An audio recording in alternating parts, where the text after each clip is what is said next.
अभी सबका यही कहना था कि छोटी ही आयु में इन्होंने सब कुछ पा लिया था। तो ऐसे विचार रखने वाले हमारे अमर शहीद भविष्य जी के एक बार फिर मैं हृदय से श्रद्धांजलि अर्पण करता हूँ और आप सभी से निवेदन करता हूँ कि मुझे तो 2-3 दिन पहले सतवीर जी ने कहा कि हम ये शुरुआत करने जा रहे हैं कि उनको श्रद्धांजलि अर्पण करने का कार्यक्रम हम अपने उखड़ाल बास में करेंगे। तो आप ज़िला में अध्यक्ष जी से बात करो, तो जैसे ही मैंने अध्यक्ष जी से बात की तो इन्होंने उसी वक्त कहा कोई बात नहीं, हम इस कार्यक्रम में जाएंगे और इसकी शुरुआत करेंगे। तो मेरा आप लोगों से यही निवेदन है कि हम हर वर्ष इसे करें। जिला अध्यक्ष आज ये हैं, 2 साल बाद 3 साल बाद कोई और होंगे, तो ये कार्यक्रम रुकना नहीं चाहिए, हर वर्ष होना चाहिए। यहाँ पे हमारे मंडल अध्यक्ष जी हैं, मंडल अध्यक्ष आज ये हैं, कल कोई और होगा। ऐसा नहीं है कि कल फिर हम इसको बंद कर दें, क्योंकि जो कार्यक्रम शुरू किया जाता है वह फिर बंद नहीं होना चाहिए। क्योंकि हमारे रामबन में भी ऐसे ही, हाँ, इसको आज तो हमें इतनी जानकारी नहीं थी, आज हम जानकारी लेने हेतु ही आपके बीच में आए थे और आप लोगों से बहुत कुछ पता चला जो हमें नहीं पता था। तो इसलिए मेरा आपसे फिर एक बार निवेदन है कि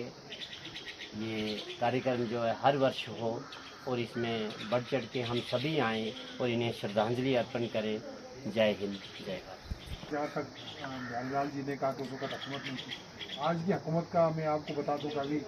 15-20 दिन पहले हमारे माननीय अमित शाह जी हिंदुस्तान की होम मिनिस्टर जनरल कोर्ट में आए थे, तो बड़ी मसरत हुई उनके मुँह से। हमने भविष्य जी और हमने साधुराम जी का नाम सुना। इन्हीं अल्फाज के साथ मैं अपने जिला अध्यक्ष से निवेदन करता हूँ तो अपनी बात हमारे बीच में।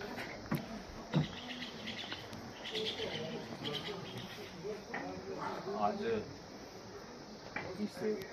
श्रद्धांजलि के मौके पर सबसे पहले तो मैं अमर शहीद भविष्य जी को अपनी ओर से और आप सभी की ओर से श्रद्धांजलि अर्पित करता हूं। और जिस प्रकार से सभी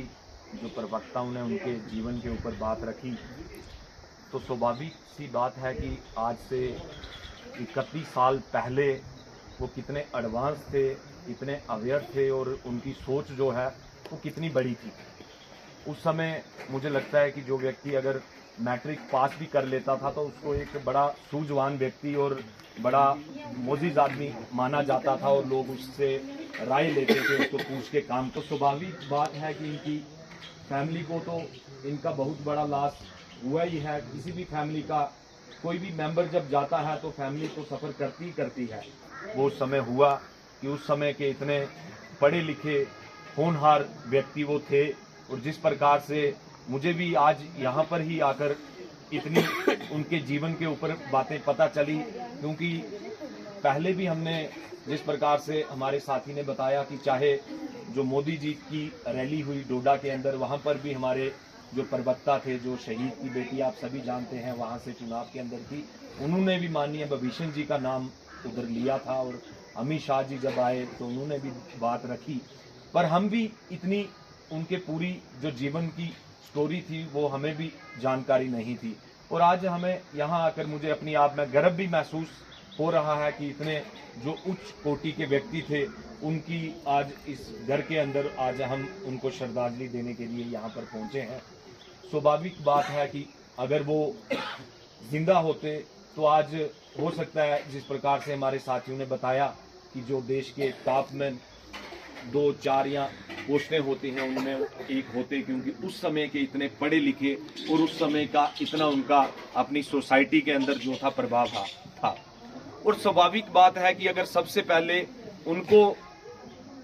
मिलिटेंटों ने टारगेट किया तो ये सीधा हमें पता चलता है कि उनका अपने समाज के ऊपर जो है वो विश्वास था। अपने समाज की लड़ाई वो उस समय लड़ते होंगे, अपने समाज की जो उस समय की दिक्कतें थी उनको दूर करने के लिए वो अपनी लड़ाई लड़ते होंगे। तभी उन लोगों को लगता था कि अगर ये व्यक्ति रहे तो ये हमारी जो वो नापाक ताकतें थी उनके खिलाफ लड़ाई लड़ेंगे, अपने लोगों को यूनाइट करेंगे। तो उन्होंने सबसे पहले इनको टारगेट किया। लिहाजा मैं अपनी तरफ से उनको श्रद्धांजलि अर्पित करता हूं। और उसके साथ साथ में जिस प्रकार से यहाँ पर बात भी आई कि उनका जो नाम है उसके ऊपर कोई चीज़ जो है वो होनी चाहिए, चाहे टनल का नाम है या रोड का नाम है। और ये बहुत ज़रूरी है क्योंकि ये उनके जब कहीं पर भी नाम होगा तो कोई भी व्यक्ति उसके ऊपर सर्च करेगा तो उनको पता चलेगा कि उस समय हमारे जो बुजुर्ग थे उन्होंने कितना अपनी सोसाइटी को बचाने के लिए, अपने लोगों को जिंदा रखने के लिए कितने कितने बड़े बलिदान जो हैं दिए हैं। और जब वो इस प्रकार की बात उनके माइंड में जाएगी तो वो भी अपने समाज के प्रति, अपने देश के प्रति कुछ करने की जो है क्षमता उनमें भी आएगी। लिहाजा मैं अपनी तरफ से भी प्रयास भी करूंगा और आपको विश्वास भी दिलाऊंगा कि हम प्रयास करेंगे कि इस बार तो चलो हमने उनके घर से शुरुआत की है तो यहाँ पर तो श्रद्धांजलि का कार्यक्रम होना ही चाहिए, पर उसके साथ साथ में हम प्रयास करेंगे कि जो आने वाला साल है हम डिस्ट्रिक्ट हेडक्वार्टर के ऊपर एक बड़ा कार्यक्रम जो है उनकी श्रद्धांजलि का वहां पर करेंगे, ताकि आने वाला जो हमारा नौजवान जो यूथ है तो उनको भी जो उनकी जीवनी है उसके ऊपर जब पता चलेगा तो नेचुरली वो भी प्रभावित होंगे। और इसके साथ साथ में चाहे ये रोड का विषय हो तो बलवीर जी ने जिस प्रकार से बताया भी कि हमारे जो सांसद हैं उनके नोटिस में लाया है और ऑलरेडी हमारे जो और भी संगठन हैं वो भी हमसे ज्यादा इसके ऊपर काम करते हैं, तो हम भी अपनी तरफ से प्रयास करेंगे कि आने वाले समय में चाहे रोड का नाम हो और टनल का जो नाम है वो शहीद भविशन सिंह जी के नाम पर रखा जाए, ताकि हमारे आने वाले